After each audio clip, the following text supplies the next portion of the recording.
Hulk के last episode के अंदर मैंने देखा था कि हमारे पास इनक्रेडिबल हल्क का एक नया रूप आया है, जहां पे वो एक आम इंसान की तरह इन सारे के सारे लोगों के अंदर ब्लेंडेड होने की कोशिश कर रहा है। लेकिन उसके बावजूद जब वो अपने सामने कुछ गलत होते हुए देखता है तो वो अपने आप को रोक नहीं पाता है। उसके अंदर का हीरो वो हमेशा की तरह जागना शुरू कर देता है। हरकुलिस के पास यहाँ पे ज़बरदस्त तरीके के ग्रीक मिथोलॉजी से बिलोंग करने वाले सारे के सारे हथियार, शील्ड्स और वेपन्स मौजूद हैं, जिनका वो अपनी स्टोरीज के अंदर इस्तेमाल कर रहा है। और इसी तरह अब ब्रुकलिन के अंदर आने के बाद उसने किसी और से नहीं बल्कि किंगपिन से पंगा लेना शुरू कर दिया है, जिस वजह से किंगपिन ने हॉबगॉब्लिन को उससे निपटने के लिए भेजा है। और लास्ट इनकाउंटर के अंदर हरकुलिस की हालत काफ़ी ज़्यादा ख़राब हो चुकी थी।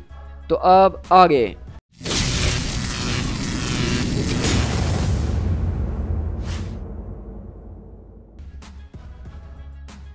और इसी तरह हमारी कहानी के स्टार्ट बेसिकली हरकुलिस के साथ ही होती है, जहाँ पे उस पूरे के पूरे मलबे को अपने कंधों पे उठाने की कोशिश कर रहा होता है। और इसी तरह स्टोरी का हमें एक पुराना रेफरेंस दिया जा रहा होता है, जो कि हरकुलिस का 11th लेबर था, जिसके अंदर हरकुलिस को बेसिकली उन एप्पल्स को लेना था जो कि टाइटन एटलस गार्ड कर रहा था। और टाइटन एटलस वो है जिसने सारे के सारे आसमान को अपने कंधों के ऊपर उठाया रखा है। और उस लेबर को पूरा करने के लिए हरकुलिस ने इस पूरे के पूरे आसमान को अपने सर पे उठाया था। तो इसलिए हरकुलिस के ये वज़न उठाना ये इतना ज़्यादा मुश्किल नहीं होने वाला। और हरकुलिस इसलिए अपने आप को इसी तरह से हिम्मत देता है और उस पूरी की पूरी चीज़ को अपने ऊपर उठा ही लेता है और कहता है कि ये बहुत ज़्यादा है, मैं इसको होल्ड करके नहीं रख सकता हूँ, ज़रा एक मिनट, यहाँ पे एक ड्राफ्ट मौजूद है। और वहीं से रिया कहती है कि हॉबगॉब्लिन तुम ये क्या कर रहे हो, तुम इस तरह से लोगों के ऊपर बिल्डिंग नहीं गिरा सकते हो शहर के अंदर। और वहीं से हॉबगॉब्लिन बोलता है, ओ रिया, लगता है कि अब तुमसे बात करने का वक्त आ ही चुका है। तो वहीं से रिया बोलती है कि वो आदमी कोई सुपर हीरो नहीं बल्कि वो एक पागल इंसान है, जिसको ये लगता है कि वो शायद हरकुलिस से ग्रीक मिथोलॉजी से होने वाला, और तुम्हारा मुझसे क्या लेना देना है। वेट, मेरा इसमें कोई लेना देना नहीं है। लेकिन वहीं से हॉबगॉब्लिन बोलता है कि तुम्हारे शक्ल पे ये डर देख के मुझे काफ़ी ज़्यादा मज़ा आ रहा है।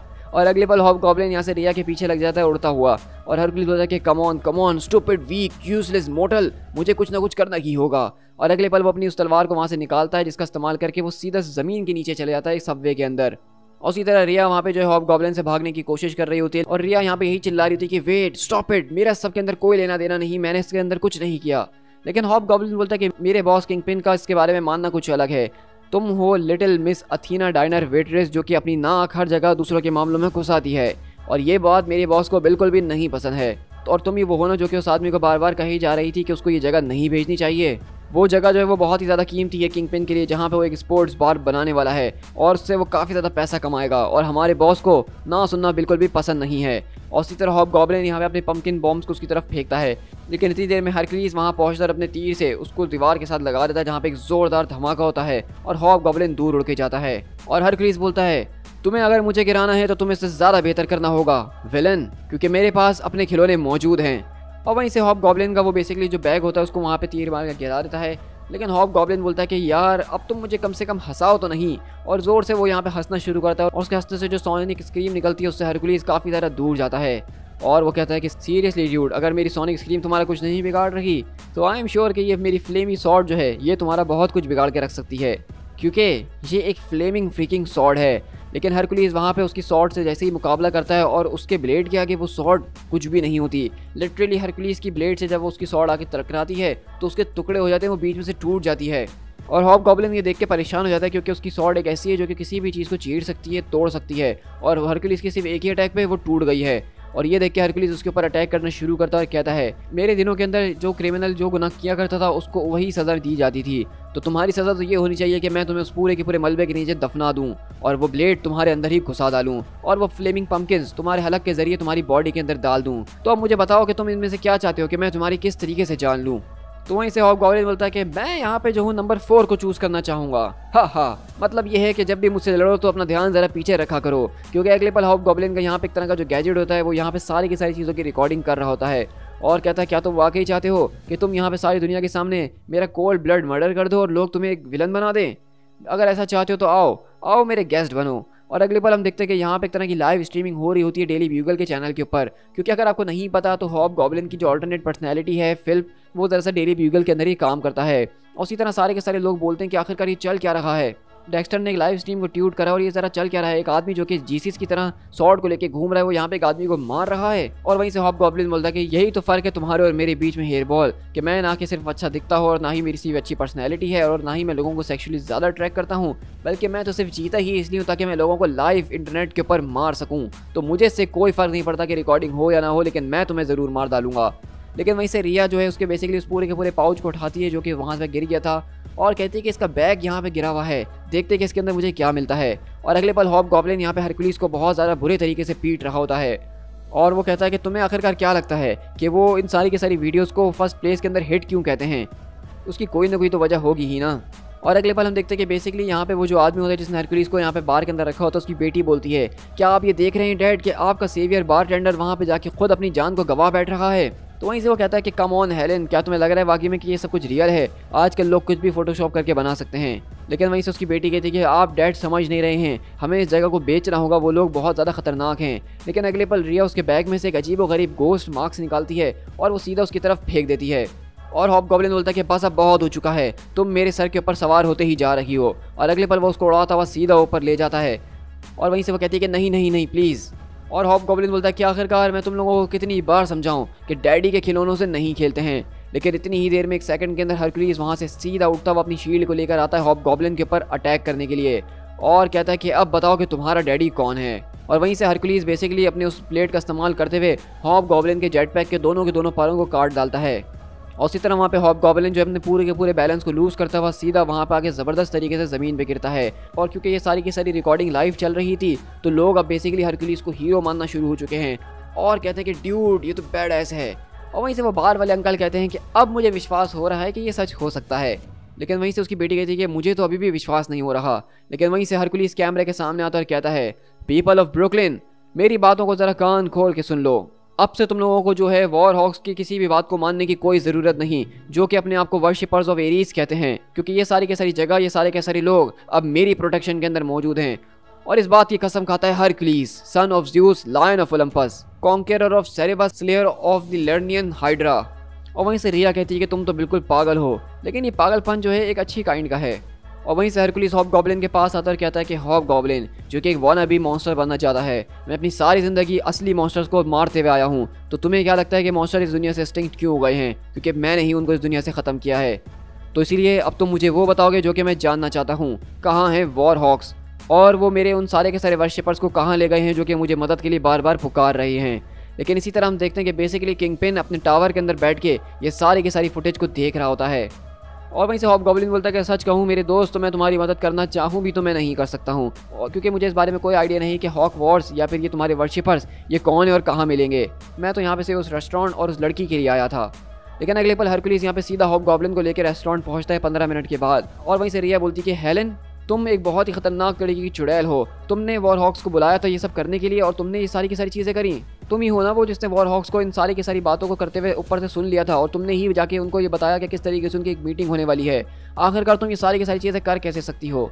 तो हम देखते हैं कि बेसिकली हेलेन ही होती है जिसने इस पूरे के पूरे ट्रैप को बनाया होता है और उनको वहाँ पे भेजा होता है, क्योंकि दरअसल हेलेन यही चाहती है कि उसके डैड इस पूरी की पूरी जगह को भेज दें, क्योंकि वो इस बात को जानती है कि किंगपिन के पास बहुत ज़्यादा पैसा मौजूद है, वो बहुत ज़्यादा पावरफुल है और वो जो चाहे कर सकता है। और किंगपिन ने उससे इस बात का वादा करा है कि अगर वो उसको ये जगह दे देते हैं तो वो उनको अच्छा खासा पैसा देने के बाद वापसी उनकी कंट्री ग्रीस भेज देंगे। और इसी तरह हम देखते हैं कि हेलेन यहाँ पे अपनी ये सारी की सारी भड़ास वगैरह निकालते हुए गुस्सा चले जाती है और कहती है कि मैं बस यही चाहती थी कि पूरी की पूरी जगह बिक जाए, लेकिन अब मुझे इस जगह से और भी ज़्यादा नफरत होना शुरू हो चुकी है। और वहीं से वो अंकल कहते हैं कि प्लीज़ मेरे दोस्त अब उसकी परवाह छोड़ दो, उसको जाने दो वो जहाँ जा रही है, मुझे थोड़ा वक्त चाहिए इन सारी की सारी चीज़ों को अब्जॉर्ब करने के लिए, वैसे भी वो मेरी बेटी ही तो है। लेकिन अगले पल वहाँ से आवाज़ आती है क्या आप ही वो जॉर्ज हैं और क्या ये जगह आपकी है? तो वहीं से अंकल कहते हैं कि हाँ ये मेरी ही जगह है। तो वहाँ कोई और नहीं बल्कि किंगपिन आया होता और कहता है कि मेरा नाम विल्सन फिस्क है और मैं आपको ये बात बता देना चाहता हूँ कि किस तरीके से ये रूमर्स बताए जा रहे हैं कि मैं आपसे ज़बरदस्ती इस प्रॉपर्टी को खाली करवा देना चाहता हूँ। तो मैं इस बात को अश्योर करता हूँ कि मेरा इस प्रॉपर्टी से कोई लेना देना नहीं और ना ही फ्यूचर के अंदर मैं आपको कोई ऐसी ऑफर देने वाला हूँ उसको खाली करने के लिए। आपका रेस्टोरेंट बिल्कुल सेफ है, कम से कम मुझसे तो। और हरकुलिस बोलता है कि अच्छा, और मैं तुम्हारी इस बात पर कैसे विश्वास कर लूँ? तो वहीं से विल्सन बोलता है कि मैं इस बात के ऊपर विश्वास करता हूँ कि तुम ये बात प्रूव नहीं कर सकते हो कि ये रेस्टोरेंट मैं ही खाली करवाना चाहता था। और वहीं से विल्सन ये भी कहता है कि मिस्टर हरकुलिस, मैं यहाँ से खासकर आपसे मिलने के लिए भी आया हूँ ताकि हम अपने म्यूचुअल इंटरेस्ट की चीज़ों के ऊपर कुछ डिस्कशन कर सकें।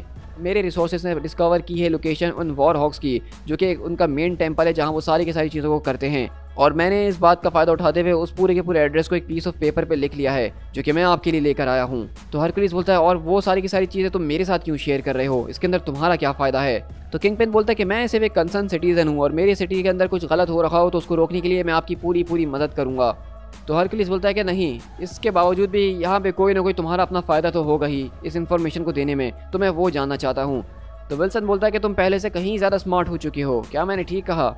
ऑल राइट, मैं तुम्हें बता देता हूँ, ये सारे के सारे वर्शिपर्स जो कि एरीज को मानते हैं, ये एक वायरस की तरह शहर के अंदर फैलते जा रहे हैं और उनका सिर्फ एक ही मोटो है, ऑल वर्सेस ऑल। और वो इतने ज़्यादा इनस्टेबल है कि वो कुछ भी कर सकते हैं, जिसका मतलब कि वो किसी भी बिज़नेस को बेकार कर सकते हैं। और मेरे बिज़नेस के अंदर इनस्टेबिलिटी को मैं बर्दाश्त नहीं कर सकता हूँ। तुम अगर मेरी प्रॉब्लम को सॉल्व कर दोगे तो तुम्हारी प्रॉब्लम भी सॉल्व हो जाएगी। और इस बात को मेक श्योर करना कि पुलिस के कानों तक ये खबर बिल्कुल भी ना जाए। और अगर ऐसा रहा तो मैं इस जगह को तोड़ने या ख़रीदने के बारे में कभी नहीं सोचूंगा। और वहीं से हॉबगॉब्लिन बोलता है कि सच में बॉस, मैं तो बिल्कुल डर गया था जब मैं वहाँ जाके फंस गया और मैंने कभी उम्मीद नहीं करी थी कि आप मुझे बचाने के लिए आएंगे। क्या आपको लगता है कि ये एक अच्छा आइडिया था कि इस तरह से सामने आके ये सारी की सारी बातें करना? तो वहीं से किंगपिन उसको समझाता है कि तुम्हें क्या लगता है हॉबगॉब्लिन कि मुझे ये सारी की सारी ताकत कहाँ से मिली है, ये सारी का सारा पैसा, ये सारा का सारा प्रेस्टीज? तो वहीं से हॉबगॉब्लिन बोलता है कि आपको देख के इस बात का अंदाज़ा लगाना काफ़ी ज़्यादा मुश्किल है। तो वहीं से विल्सन बोलता है कि मैंने ये सारी की सारी चीज़ें इसीलिए हासिल कर पाया हूँ क्योंकि मैं समझता हूँ कि ह्यूमन एनिमल क्या होता है। लोगों को सिर्फ 2 चीज़ों से सबसे ज़्यादा प्यार होता है, उनको मिथ्स को खोद के निकालने में बहुत ज़्यादा मज़ा आता है, या फिर उनको मिथ्स को स्टोरीज़ बनाने में बहुत ज़्यादा मज़ा आता है, या फिर उन मिथ्स को टीयर डाउन करने में उससे ज़्यादा मज़ा आता है। और इस तरह हम देखते हैं कि बेसिकली उस पूरे के पूरे बार के अंदर एक रौनक लग चुकी है क्योंकि वहाँ पे लिख के लगा दिया गया है कि हरक्लिस हियर, यानी हरक्लिस इस बार के अंदर मौजूद है। और अगले पल हम यहाँ से कॉलोनी आइलैंड के ऊपर शिफ्ट होते हैं जहाँ वो लोग बोलते हैं कि ये वो औरत है जिसने हमें वॉर्न किया था हरक्लिस के बारे में कि वो वहाँ उस किंग साइड के ऊपर आने वाला है। और इसकी इन्फॉर्मेशन की वजह से हम वहाँ से सारे के सारे प्रिजनर्स को निकालने में सही वक्त के अंदर कामयाब हुए थे। और हम देखते हैं कि वो लड़की दरअसल कोई और नहीं बल्कि जॉर्ज की बेटी हेलन है और कहती है कि मेरा नाम हेलन है। और वहीं से वो लोग कहते हैं कि ज़रा रिस्पेक्ट दिखाओ वुमेन, अपनी नज़रें नीचे करके रखो, तुम इस वक्त हाई प्रीस्ट ऑफ एरीज के सामने मौजूद हो। और अगले पल वो वहाँ झुक जाती है और कहती है, वो आदमी जिसको लगता है कि वो हरक्लिस है, मैं उससे मिली हुई हूँ, उसने इस बात की कसम खाई है कि वो सब कुछ डिस्ट्रॉय कर देगा, लेकिन मैं आप लोगों की मदद करना चाहती हूँ ताकि आप उसको पहले डिस्ट्रॉय कर सकें। तो वहीं से वो हाई प्रीस्ट बोलता है, क्या तुम्हें इसकी बात पर विश्वास है बच्चे? तो हेलन बोलती है कि क्या मतलब? तो वो कहते हैं कि क्या तुम्हें इस बात के ऊपर विश्वास है जो हम वॉर कर रहे हैं ऑल अगेंस्ट ऑल पे? ना जस्टिस से, ना ब्यूटी से, ना होप से और ना ही प्यार से। इस दुनिया को सिर्फ बचाया जा सकता है तो एक कन्फ्लिक्ट के जरिए। और ये आदमी जो कि अपने आप को हरक्लिस के नाम से बुला रहा है, ये लोगों को इस सच से अंधा करना चाहता है। और ये सब अगर ऐसा चलता रहा तो उसको सामना करना पड़ेगा द रैथ ऑफ कैगनोस से, सन ऑफ एरीज। तो हम देखते हैं कि बेसिकली यहाँ पे ये जो पूरा का पूरा कल्ट है जो कि एरीज के फॉलोअर्स हैं, जो कि पूरे के पूरे शहर में तबाही कर रहे हैं और अपनी मर्जी चला रहे हैं, मनमानी कर रहे हैं, उनको कोई और लीड नहीं कर रहा बल्कि कैगनोस कर रहा है जो कि सन ऑफ एरीज है। अब ये एरीज का एक और बेटा है जिसको हम एक पास्ट की वन शॉट स्टोरी के अंदर देख चुके हैं जो कि एरीज की डार्क रेन के अंदर रिलीज़ की गई थी। तो ये जो एक बहुत ही खतरनाक और पावरफुल तरह का एरीज का बेटा है। और अब ये बात साफ हो चुकी है कि हरक्लिस और उसका आगे जाके ज़बरदस्त तरीके का मुकाबला हमें देखने को मिल सकता है। दी एंड। सो गाइस, अभी के लिए हमारे पास ये स्टोरी का यही एंड होता है जो कि 2 इश्यूज़ के अंदर मौजूद थी। और ये 2 इश्यूज़ हमें बता रहे थे कि बेसिकली इस पूरी की पूरी सीरीज़ के अंदर हम क्या एक्सपेक्ट कर सकते हैं। तो सच कहूँ तो मैं इस सीरीज़ को लेकर काफ़ी ज़्यादा एक्साइटेड हूँ। और जिस तरीके से ग्राउंडेड लेवल के ऊपर हरक्लिस काम कर रहा है, हरक्लिस कॉमिक्स में हमेशा इसी तरीके से काम किया करता था और वही चीज़ वो दोबारा वापसी लेकर आ रहे हैं, तो मुझे काफ़ी ज़्यादा पसंद आ रही है। अब आगे जाके हमारे सामने एक नया विलन भी आ चुका है जो कि एरीज का बेटा है, तो स्टोरी और ज़्यादा इंटरेस्टिंग मोड पे जा रही है। तो आप लोग मुझे कमेंट डाउन करके ज़रूर बताइएगा कि आपको ये हर के दोनों एपिसोड्स कैसे लगे हैं। आपके रिस्पांस अगर अच्छा आया तो मैं सीरीज़ को जल्द से जल्द दोबारा अपनी टाइमलाइन के अंदर लेकर आऊँगा ही। लेकिन इसके बाद टेंशन लेने वाली कोई बात नहीं, क्योंकि हमारे पास एक और धमाकेदार सीरीज़ आने वाली है जो कि माइटी थॉर की होगी। सो गाइस, मेरी आपसे एक ही रिक्वेस्ट है कि चैनल को सब्सक्राइब करना बिल्कुल भी मत भूलिएगा ताकि मैं इसी तरह आप लोगों के साथ वीडियोस को शेयर करता रहूं डेली बेसिस के ऊपर। So guys, this is Peter. मिलते हैं अपनी किसी और कॉमिक बुक सीरीज़ के साथ। Till then, thank you so much.